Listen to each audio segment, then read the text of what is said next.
Thank you for the kind introduction, Michelle, and I want to welcome everyone who's attending the webinar today. I hope you find today's presentation interesting and informative, and whether you're not able to finish, want to watch it again later, or even better, share it with your colleagues. As Michelle said, the presentation will be available for on-demand viewing soon, usually after a couple of days. You can go to the next slide. So let's get started with a quick rundown of what we'll be talking about today. First, a brief review of the various environmental fate processes and the place of laboratory studies in the environmental assessment process. Second, a look at bound and non-extractable residues, their definition, extraction and analytical strategies, regulatory considerations, and some best practices exercised by experts in our own laboratory. Third, and most important, commentary on some very recent guidance on non-extractable residues from the Environmental Protection Agency, a look at some interesting considerations for future changes in study design to address bound residues, and finally some time for questions. Next slide. Once chemicals enter soil, sediment, or water environments, whether purposefully through responsible application, accidentally in spills, or by other means, they are subject to a variety of chemical and biological transformations or other forms of dissipation, such as photolysis, soil or aqueous, hydrolysis, volatilization, microbial breakdown to mineralization or generation of metabolites and degradants. Each of these processes has its own significance in predicting or assessing environmental risks. Next slide. Regulatory authorities require laboratory studies to investigate these basic but highly complex interactions of chemicals with the environment. In degradation studies, a rate constant, sometimes reported as a half-life, is derived, and these constants are used as exposure model inputs to simulate aquatic exposure.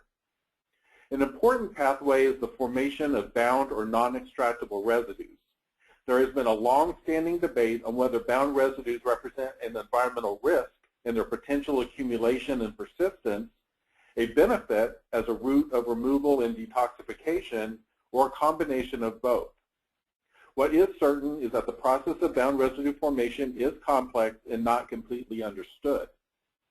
However, based on present understanding, models, and regulatory considerations, at least in the United States, strongly sorbed or bound residues are considered unavailable for degradation and increase the degradation rate constant. Bound residue formation occurs frequently in several types of laboratory environmental fate studies, most especially soil and aquatic metabolism and soil photolysis. And the EPA has recently reported that the main issue they see with these submitted studies is a lack of range of extraction solvents to deal with unextractable residues. This has been a disadvantage for both the compound and the registrant, as adequate extraction avoids double counting in exposure models. Next slide. There are a considerable number of definitions of bound, extractable, and non-extractable residues, and they have evolved over time. One of the first definitions was generated by the American Institute of Biological Sciences in 1975 and read simply, bound residues are unextractable and chemically unidentifiable pesticide residues remaining in the fulvic acid, humic acid, and human fractions after exhaustive sequential extraction with nonpolar organic and polar solvents. It's a rather unsatisfactory definition because it is operationally defined. The choice and number of solvents can and does differ among investigators and laboratories. And the emphasis on humic material fractionation is also a problem that will be discussed later in the presentation. A later IUPAC definition was somewhat of an improvement and reads, bound residues are chemical species originating from pesticides used according to good agricultural practice that are unextracted by methods which do not significantly change the chemical nature of these residues. It is an improvement because it does emphasize that the extraction methods should not significantly change the chemical nature of the residues.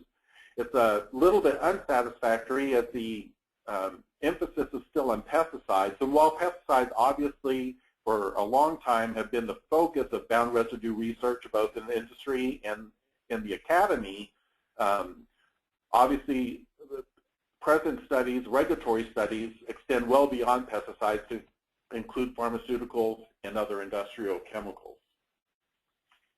Next slide.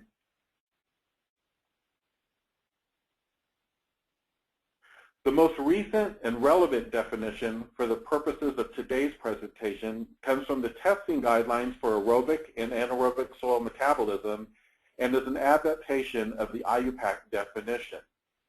Bound residues represent compounds in soil, plant, or animal which persist in the matrix in the form of the parent substance or its metabolites or transformation products after extraction.